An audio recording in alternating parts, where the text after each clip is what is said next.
পরিবারের ছোট সন্তানটা আপনাদের জন্য এত কিছু করলো, দেশে থাকা অবস্থায় যা টাকা পয়সা ইনকাম করলো সব টাকা পয়সা অন্ধবিশ্বাস কইরা আপনাদের হাতে তুইলা দিল।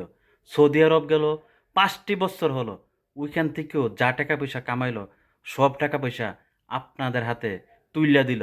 ওই সন্তানের টাকায় বাড়ি কিনলেন, ওই বাড়িতে ঘরও বানাইলেন।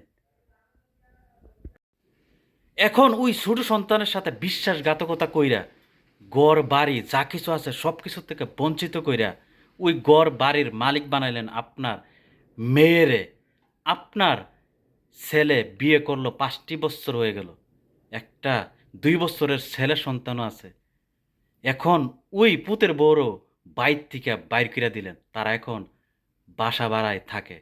সাথে সাথে আপনার ওই ছোট সন্তানরে হাতে একটা বাঙ্গা হারিকেন, অন্ধকার ভবিষ্যৎ দিয়া বাড়ি থেকে বাইর করে দিলেন। আপনারা কেমন মা বাবা? যে ছোট সন্তান আপনাদের জন্য এত কিছু করলো, তার সাথে আপনারা কিভাবে প্রতারণা করলেন, দুর্নীতিবাজি করলেন? একটা কথা মনে রাখবেন, আপনাদেরও এই প্রতারণার কারণে উপরওয়ালার কাছে জবাবদিহিতা করতে হবে। যে সকল পরিবার এক সন্তানের ভবিষ্যৎ নিয়ে অন্য সন্তানের ভবিষ্যৎ গড়ে, তাদেরকে বলবো, আপনারা মনে করেন না উপরওয়ালা আপনাদেরকেও ছেড়ে দিব। আপনাদেরও এর জন্য জবাবদিহিতা করতে হবে উপরওয়ালার কাছে।